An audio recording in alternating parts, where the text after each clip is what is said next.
भारतीय जनता पार्टीचा डॉक्टर तुषार राठोड साहेब, तुम आगे बढ़ो। काय पेढा आहे का?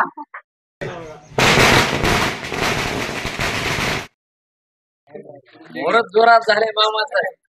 आई देशमुखाचं मोरच म्हणल्यास का?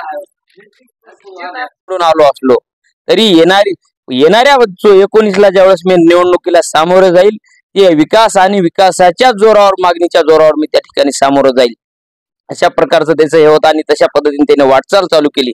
छोटे छोटे दिंडेवाडी असेल, गुट्टेवाडी असेल, असे आज असं जवळपास 14ची निवडणुकीला आम्ही 24च्या निवडणुकीला सामोरे जाताना, 19ची निवडणूक असेल किंवा 24च्या निवडणुकीला सामोरे जाताना त्या ठिकाणी आम्ही दाव्यानं सांगू शकतो, साहेबाचा एक बुथचा कार्यकर्ता, या गावातला एक ग्रामपंचायतचा प्रतिनिधी म्हणून सांगू शकतो मी की आमदार साहेबाच्या विकासावर पुन्हा एकदा शिक्कामोर्तब केलेला आहे. आणि या ठिकाणी भरघोस मतांनी, जवळपास 38 ते 40,000 मतांनी तुषार गोविंदराव राठोड साहेब या ठिकाणी तिसऱ्यांदा बहुमताने निवडून आलेले आहे. अच्छा, पूर्ण महाराष्ट्रामध्ये ओबीसी फॅक्टरची चर्चा आहे, तर आपल्या विधानसभा मतदारसंघामध्ये ओबीसी फॅक्टर खऱ्या अर्थाने चाललाय का? आमच्या मतदारसंघात सुद्धा ओबीसी फॅक्टर ताकदीनं चाललेला आहे. तरी पण तुषार राठोड साहेबासोबत सर्व जाती धर्माचे, मराठा असतील, दलित असतील, सर्व जाती धर्माचे लोक त्या ठिकाणी त्या साहेबासोबत ताकदीनं आहेत. सुरुवातीपासूनच त्याच्या प्रत्येक समाजामध्ये छोट्या छोट्या नाभिक समाज असेल, छोट्या छोट्या समाजाचे, मराठा समाजात सुद्धा ताकदीनं आमच्या लोक सोबत होते. सर्वच जाती धर्माचे लोक, तुम्हाला सांगतो, साहेबाच्या विजयामध्ये त्याचा वाटा आहे. तुषार राठोड हा आमच्या कुटुंबाप्रमाणे आम्हाला कार्यकर्त्यांना जीव लावतो आणि आम्हाला कुटुंबासारखं सांभाळतो. आणि विकासाच्याही बाबतीमध्ये तुषार राठोड साहेबांनी कमी जास्त अधिक वोटिंग किंवा एखाद्या समाजाचे वेगळे गाव म्हणून त्याने वेगळा दुजाभाव केलेला नाही. सर्वच गावाला न्याय त्या ठिकाणी, त्या गावात राहणारी जनता माझी आहे, मी जनतेचा आहे, अशा प्रकारचं काम त्या ठिकाणी विकास कामं करत असताना त्याने केलेलं आहे. बरं, मी तुषार राठोड यांच्या माध्यमातून आपल्या गावामध्ये कुठली कामं झालेली, काय काय कामं झालेली?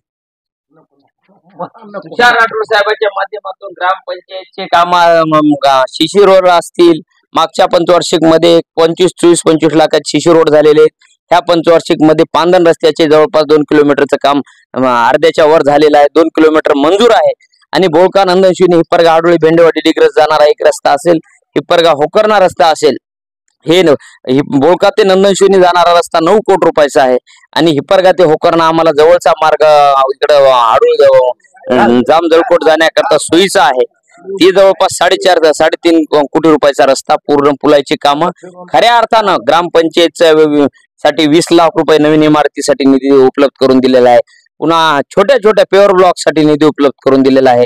पुन्हा स्मशानभूमीसाठी शेडसाठी निधी दिलेला आहे. स्मशानभूमी सांगाड्यासाठी निधी दिलेला आहे. सर्व कश वॉटर सप्लाय साठी जवळपास 1.25 कोटी रुपयाचा निधी या ठिकाणी आलेला आहे. म्हणजे सर्व कश चौफेर विकासाचा वारू या ठिकाणी आज खऱ्या अर्थानं आम्हाला, जरी स्वातंत्र्यानंतर आमचा मतदारसंघ हा वेळोवेळी विरोधी पक्षात राहिलेला आहे, कंधार लोहा मतदारसंघ, आज आम्ही सत्तेत, आम्हाला जवळपास मागचे 5 वर्ष आणि ह्याच्यातले जवळपास 2.5 वर्ष आम्हाला सत्ता मिळालेली आहे. परंतु सत्तेतला आमदार काय असू शकतो हे चुनूक ह्या डॉक्टर तरुण आमदारांनी झालेली आहे. आणि तरुणाईवर या ठिकाणी त्या विकासावर शिक्कामोर्तब होऊन आज ताकदीने या ठिकाणी मतदान झालेलं आहे. बरं, मला काय वाटतं, लाडकी बहीण योजनेचा खऱ्या अर्थानं महायुतीला फायदा झाला? 100% फायदा झालेला आहे. सुरुवातीला मोदीजींनी 0 बजेटचे खाते काढत असताना हे लोक कशाला जाणार आहेत, बँकेत काय काम पडणार आहे, याच्या खात्यात कोण पैसे टाकणार आहे, असं हे झाली.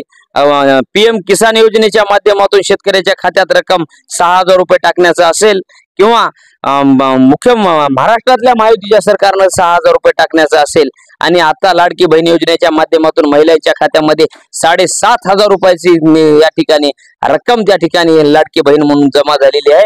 आणि मोदीजींनी आज नांदेडला आमच्या सभा झाली होती, तिथं जाहीर केलं होतं की आता इथून पुढे लाडक्या बहिणीचे मुख्यमंत्री आणि देवेंद्रजी बी सुद्धा आले होते. त्यांनी जाहीर केलं होतं की लाडक्या बहिणीचे पैसे हे 1500 ऐवजी आता 2100 करू. ती सुद्धा 2100 रुपये ह्या येणाऱ्या ह्याच्यापासून आता उद्याला सरकार बनल सोमवारी, आणि त्याच्यानंतर येणारे हप्ते हे 2100 रुपयाने मिळतील, असा ठाम आम्हाला विश्वास असल्यामुळं तुम्हाला सांगतो, ताकदीनं या मतदारसंघातली लाडक्या बहिणी असतील, शेतकरी असेल, युवा वर्ग असेल, ताकदीनं विकासावर मतदान झालेलं आहे या ठिकाणी. बरं, या ठिकाणी आणि माजी मुख्यमंत्री देवेंद्र फडणवीस यांनी एक आव्हान केलं होतं तर की तुम्ही मला आमदार द्या, मी तुम्हाला नामदार देईन. त्याच्याकडे आपण कसं पाहता, काय बिलकुल या ठिकाणी तरुणाईला त्या ठिकाणी किंवा इथल्या मतदाराला आव्हान केलं होतं की 2 टर्म आम्ही या ठिकाणी भारतीय जनता पार्टीचा आमदार निवडून दिल्यानंतर तिसरा टर्म ज्यावेळेस निवडणूकला होऊ घातली होती आणि फडणवीस साहेब या ठिकाणी सभेसाठी आले होते संबोधित करण्यासाठी, त्या ठिकाणी सांगितलं होतं तुम्ही तुषार राठोड साहेबांना तिसऱ्यांदा या ठिकाणी तुषार भाऊला निवडून द्या, मी त्या ठिकाणी त्यांना मंत्रीपद दिल्याशिवाय राहणार नाही असं या ठिकाणी तुम्हाला सांगतो. त्यांनी शब्द दिलेला आहे आणि आम्ही मंत्रीपदाची आम्हाला सुद्धा उत्सुकता आहे. या ठिकाणी 38 ते 40,000 मतांनी आमच्या त्या ठिकाणी माणूस निवडून आलेला आहे. त्याबद्दल फडणवीस साहेबांनी दिलेला शब्द आम्ही पाळलेला आहे आणि आता आमचा शब्द फडणवीस साहेबांनी पाळाव एवढंच या ठिकाणी मी सांगतो. बरं, तुम्ही गेल्या 15 ते 20 दिवसापासून सुन्या विधानसभा मतदारसंघामध्ये प्रचार वगैरे करत होतात आणि मतदारांनी पण तुम्हाला तशा पद्धतीची साथ दिलेली आहे. तर मतदारांचे कशा पद्धतीने आपण हे मानणार आहात, आभार मानणार आहात? मतदाराचे आभार मानाव तेवढे कमी आहेत. या ठिकाणी आम्ही 1 महिना अगोदर जवळपास 1000 कोटीचे विकास कामाचं लोकार्पण मागच्या पंचवार्षिक मधले साहेबासोबत आम्ही फिरत होतो.